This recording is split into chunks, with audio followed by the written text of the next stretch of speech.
We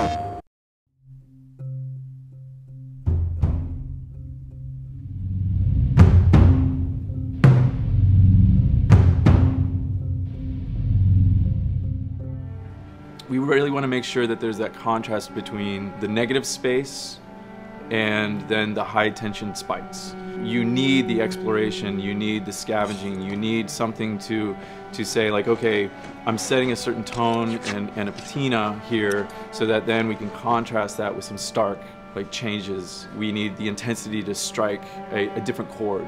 That only works if you have the negative space to play off of. We wanted you to be forced to make some choices in the world that showed how depleted the resources were. You know the drill. Look around, see if there's anything we can use. And we really wanted to give you a reason to go explore this space. It's like, well, you need to look for supplies that will help you survive another day in this world. Throughout the world, the player finds all sorts of different pieces of items, such as rags, alcohol, bits of broken blades, bindings, and you can combine these together in different ways in order to create items that are useful for surviving in this world. Some items in the recipes require the same combinations of things or the same types of resources. So you have to make this choice, do I want to go offensive with it? Do I want to go defensive with it? I can find a bottle of alcohol and some rags and I can create a Molotov cocktail from it. That's going to help me take out a couple guys if I use it appropriately.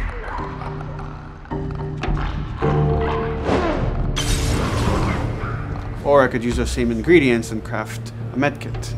And that lets me kind of choose, do I want to play it more defensively and kind of have items that help me heal myself, or much more aggressively, I'm going to have items that help me kill and destroy in order to then progress and get out of this area.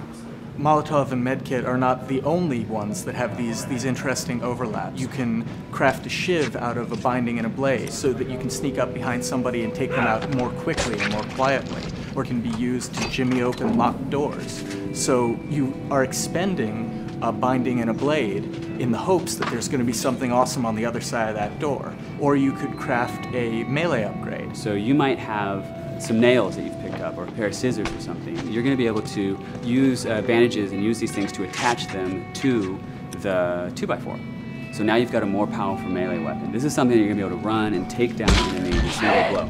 Alternatively, you can use those same type of nails to make a bomb. This is something you can place in the world and they're going to be able to trigger it. Since resources are limited, you stealth past an encounter, you're not getting the stuff that was encountered. Not just the stuff off the guys that you would have taken down, but also in terms of what's in the environment for you to scavenge. So you have to balance that risk versus reward, but it's definitely all a part of the choice. And sometimes the world doesn't give you a choice. Sometimes the battle breaks out in a way you didn't expect and you have to make decisions, like in the moment. So that's another reason why we did the whole crafting system live. We didn't want the player to have to scroll through a long list of different items. We wanted it to be the absolute minimum amount of button presses.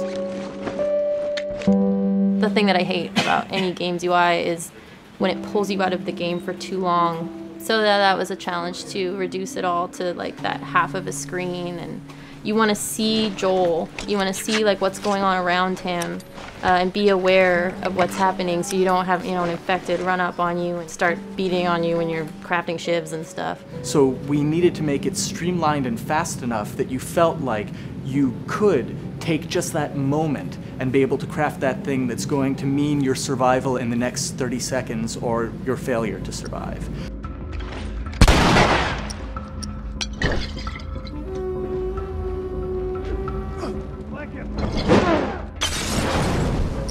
The brutality of the encounters is allowing us to reach into the tone of the survival aspect of the game.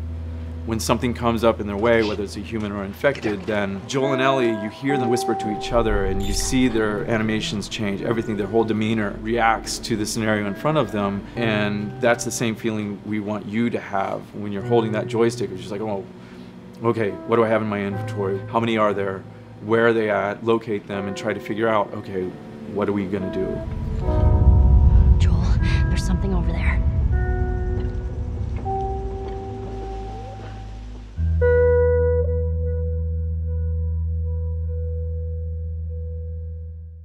プレイステーション